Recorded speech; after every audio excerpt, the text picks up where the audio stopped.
Imagine a room. It's small, just 16 by 13 feet. The air is thick with the metallic tang of fresh blood and the acrid smell of gunpowder. The wallpaper is shredded, pockmarked by over 30 bullet holes. On the floor, a dark, viscous pool is beginning to congeal, a gruesome testament to the 11 bodies that lay here only moments ago. A single blood trail, measuring 1.5 meters, streaks across the wooden floorboards, the final, desperate crawl of a wounded child.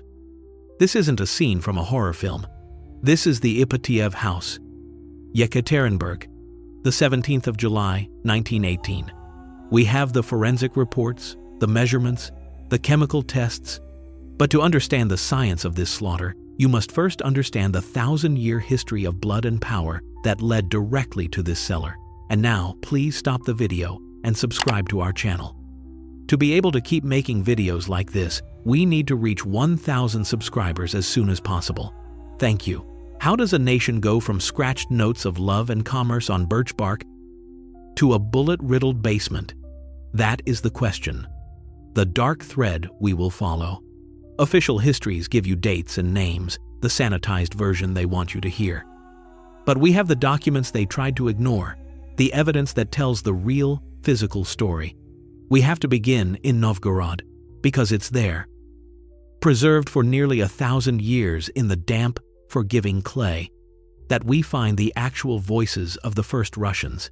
Since their first incredible discovery in 1951, archaeologists have unearthed over 1,200 of these birch bark manuscripts.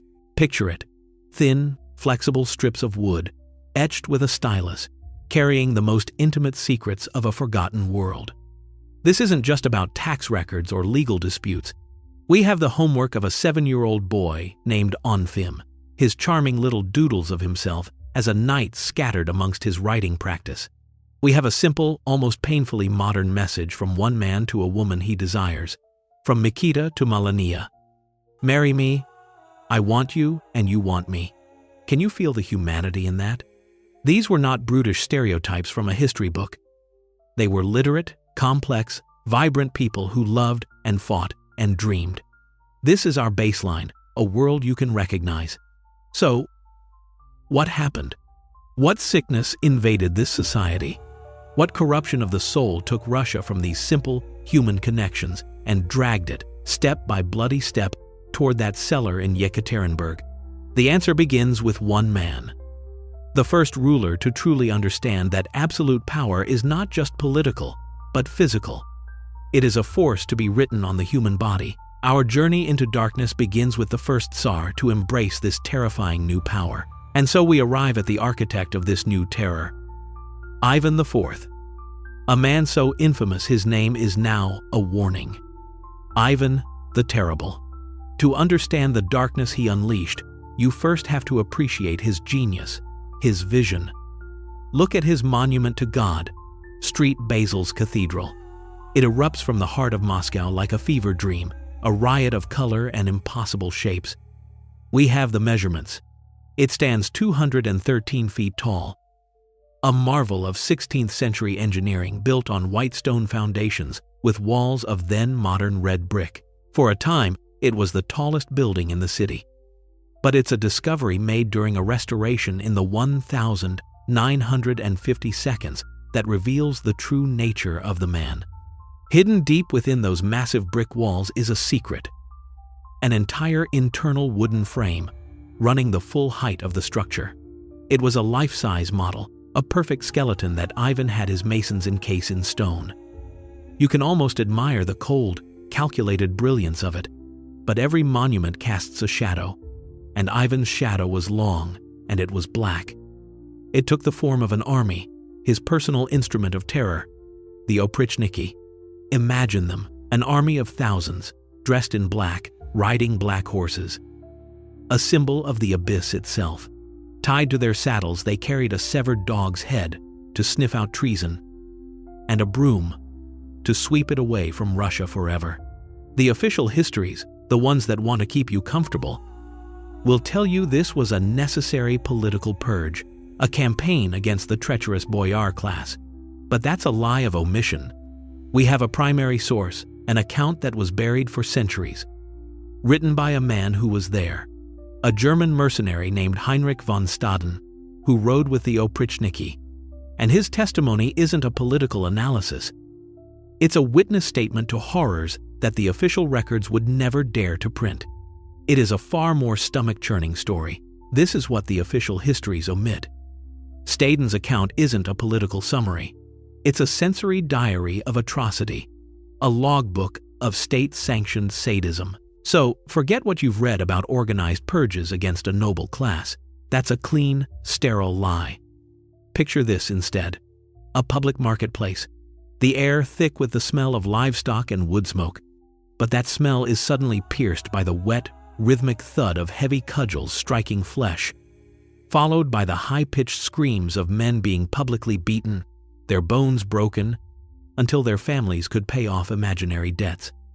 This wasn't a secret police operation in a dark dungeon. This was street theater, designed for maximum terror. And at the center of it all was the Tsar himself. Staden describes, in his own words, Ivan's personal entertainments. We have his testimony of the Tsar, perhaps bored on a Tuesday afternoon, ordering his men to pour boiling alcohol over the heads of his enemies. And then, as the men screamed, their skin blistering, Ivan would calmly take a candle and personally set their alcohol-soaked hair and beards alight. Can you even begin to imagine the smell? The sickeningly sweet stench of burnt hair and cooking flesh, the hiss of the flames. This wasn't policy. This was personal. This was the moment a new kind of power was forged in Russia. A power not written in laws, but inscribed directly onto the physical, psychological, and screaming torment of the human body. And once a ruler demonstrates that the human body is his personal canvas for displaying power, that idea doesn't simply die with him. It becomes an inheritance, a poison that seeps down through the generations, waiting to corrupt the next great ruler in a way no one could possibly expect. That brutal lesson, that the body is just a canvas for power, doesn't simply vanish. It becomes an inheritance, a poison that seeps into the very foundations of the state, waiting. So now we leap forward to the reign of the giant, Peter the Great. He was a force of nature, the modernizer, the man who dragged Russia kicking and screaming into the 18th century, building his magnificent window to the West Street, Petersburg, on the bones of thousands. We see the grandeur, the ambition, the sheer, unstoppable will of a man remaking a nation in his own image. But what our investigation has uncovered, what the official histories conveniently gloss over, is that power always has a price.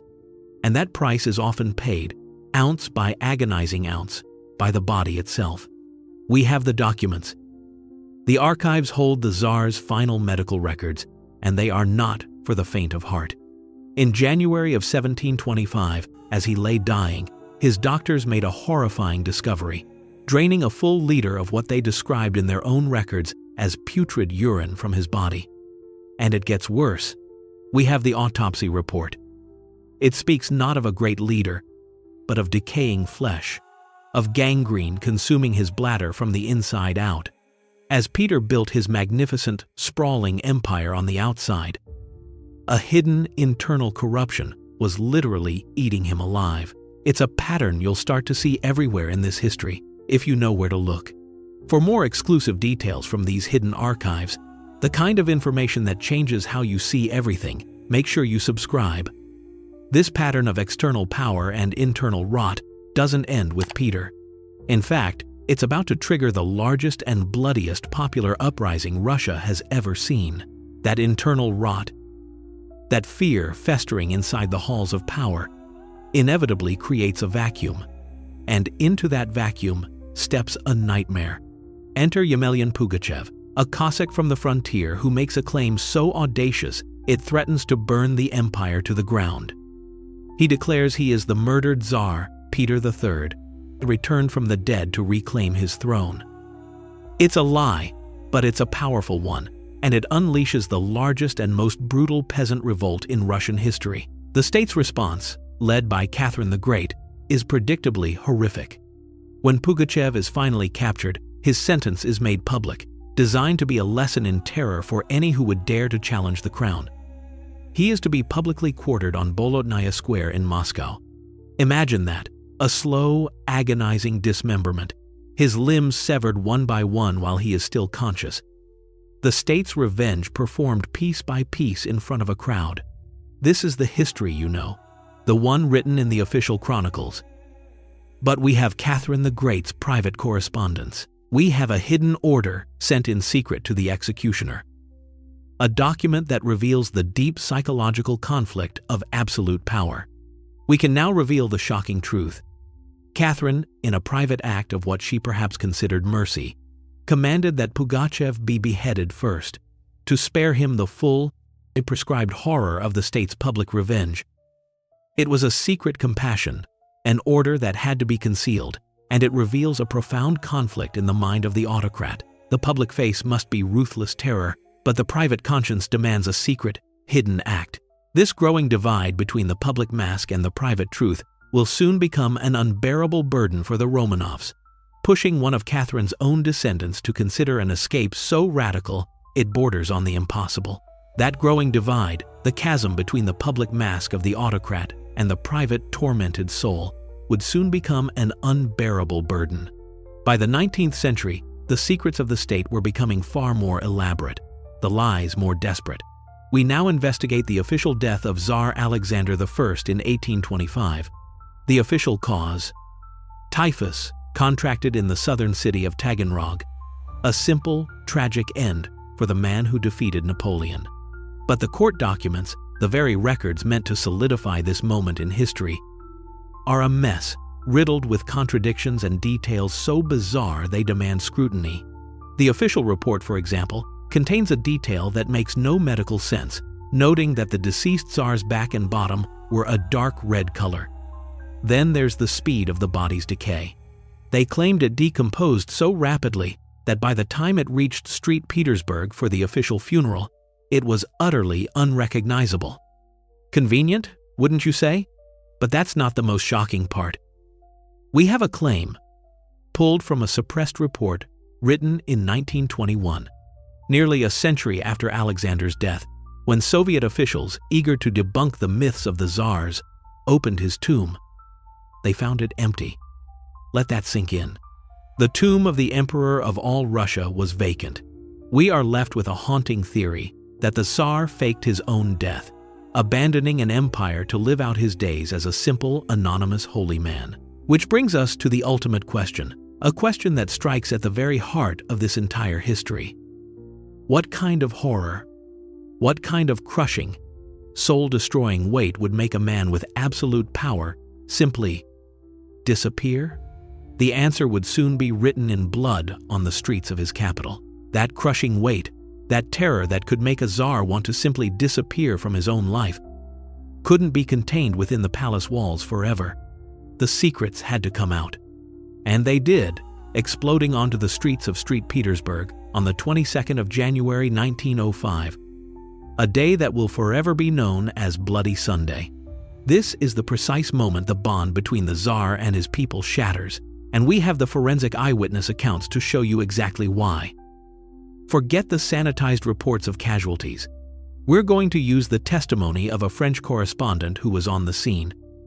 And his account is not a sterile report. It is a visceral, sensory nightmare. He describes the peaceful procession turning to chaos, as soldiers aim not at the crowd, but directly at their heads, leaving the victims, in his own words, frightfully disfigured. Then comes the detail. The one detail that makes this real in a way numbers never can. He writes, "A little farther on, I slip on a piece of human brain." Just try to imagine that. The feeling of your boot losing its purchase on something wet and yielding on the frozen ground, and the dawning, sickening realization of what it is. He goes on to describe seeing a child, a boy of only 8 years old, whose face is no longer human. Over 1,000 unarmed people were murdered by their own government that day, their bright red blood melting into the pristine, indifferent snow before the Tsar's winter palace. This wasn't a riot that got out of hand. The physical evidence proves it. This was a clinical massacre, and in that moment of gore and betrayal, the sacred idea of the Tsar as the little father of the people was dissolved in a spray of blood and brain matter.